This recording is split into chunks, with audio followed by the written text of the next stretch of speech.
ये आपने बच्चे को पीटीआई का झंडा क्यों पहनाया? ये इनके मुस्तकबिल के लिए जनाब। थोड़ा सा आगे करिएगा। आप 30 साल से सबको आजमा के दे दिया, हम चेंज चाहते हैं। तो ये झंडा पहनाने से तब्दीली आ गई? बस वो हमारी मर्जी है, मैंने दे दिया हम पहनाए ना पहनाए वो हमारी। तराजू का इंशाल्लाह चांस है और इंशाल्लाह हम जीत के जाएंगे तराजू से। इंशाल्लाह हमें पूरी उम्मीद है कि इस बार पूरे कराची से इंशाल्लाह मेरे जो है जमात इस्लामी का मुंतखब होगा और इंशाल्लाह हाफिज़ नईमुर रहमान साहब हमारी यूनियन कौंसिल में भी इंशाल्लाह और तमाम कराची यूनियन कौंसिल से जमात इस्लामी के कैंडिडेट जो हैं तराजू के निशान पर वो मुंतखब होंगे। इंशाल्लाह अज़ीज़ इस पोलिंग के नतीजे में मैं समझता हूँ कि अवाम अपने वोट के ज़रिए बेहतर रिजल्ट देंगे और बेहतर कैंडिडेट का इंतखाब करेंगे। ये हमारा मुस्तकबिल है, ये हमारे बच्चे हैं। मैं इनसे पूछना चाहूँगा कि बच्चों कौन जीतेगा? जी बेटा कौन जीतेगा? Peoples party. क्यों पीपल्स पार्टी क्यों जीतेगी? उसको चाहते ही ये जीत जाएंगे। पीपल्स पार्टी जीत जाएगी।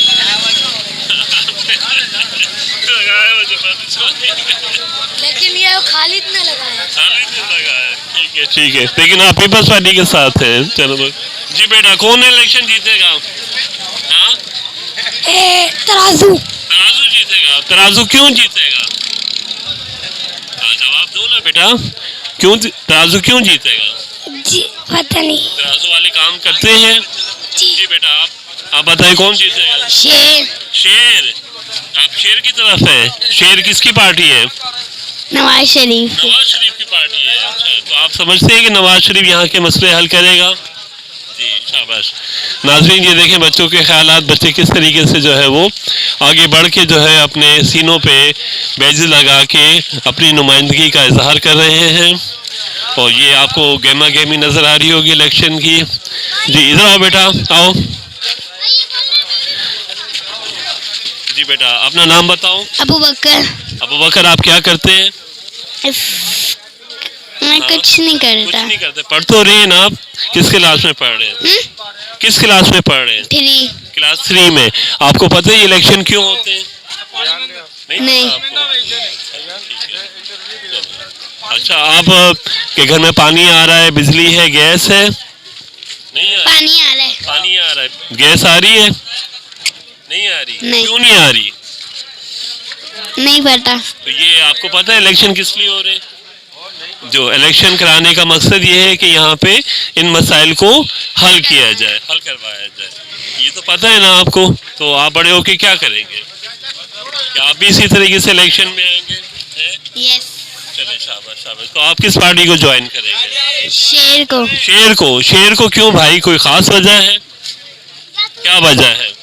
मेरी मम्मा अभी वो है वाइस चेयरमैन। आपकी मम्मा वाइस चेयरमैन, यानी कि आपके घर में जो है वो शेर की तरफ सपोर्ट है, इस वजह से आप जो है वो शेर के साथ देंगे। जी नशे हैं कि अब कौन सी पार्टी आपकी इस वक्त इलेक्शन जीतने वाली है? जी इंशाअल्लाह रहमान जीत पाकिस्तान तरीके साफ का है और ये आने वाला नस्ल का है। हम लोगों ने आने वाला नस्ल को जो ना तालीम की तरफ लेके जाने और सेहत की तरफ लेके जाने। जब तालीम करवाएंगे और सेहत का ख्याल किया जाए, रोजगार अल्लाह खुद देगा। बहुत शुक्रिया, बहुत शुक्रिया।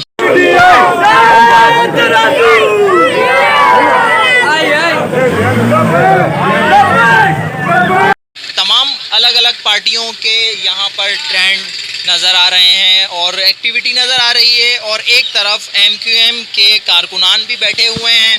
इनका ना कोई ट्रेंड हमें नज़र आया, ना कोई ऐसी एक्टिविटी नज़र आई। तो आइए हम इनसे कुछ बात करने की कोशिश करते हैं कि क्या वजह है अचानक ही आखिरी दिन में आपने बाइकआउट किया।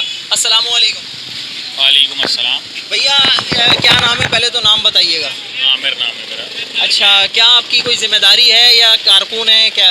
हम तो सभी MQM के कारकुन हैं और आपको यहाँ रश नज़र आ रहा है कि MQM ने बाइकाट क्यों किया है। बाइकाट करने की वजह ये है कि जो मुतासिबाना हल्का बंदियाँ की गई, जिसमें हमारी UC 80 और 90 हज़ार पे और जो दूसरी UCs थी मुखालफिन की पीपल्स पार्टी की, उन्होंने वो 25 से 30 हज़ार रुपये बनाई है। यानी हम एक UC जीतेंगे और पीपल्स पार्टी जो है वो हमारे जितने वोट में 3 यूसियाँ जीतेगी। तो इस पे MQM काफ़ी अपने मौक़िफ़ पे डटी रही, आखिरी टाइम तक डटी रही इलेक्शन कमीशन तमाम जगहों बात करने के बाद जब कोई रिस्पांस नहीं मिला कहीं से तो एमक्यूएम इलेक्शन से दस्तबरदार हो गई और हैं तो आप क्या समझती हैं कि यहाँ कौन जो है कामयाब होने वाला है, इस शहर को नई लीडरशिप कौन अता करने वाला है? ज़ाहिर है मैं मुस्लिम लीग नून की कैंडिडेट हूँ, तो अल्हम्दुलिल्लाह अपनी मेहनत को देखते हुए आज पूरी उम्मीद हूँ कि इंशाल्लाह कामयाबी मुस्लिम लीग नून की होगी।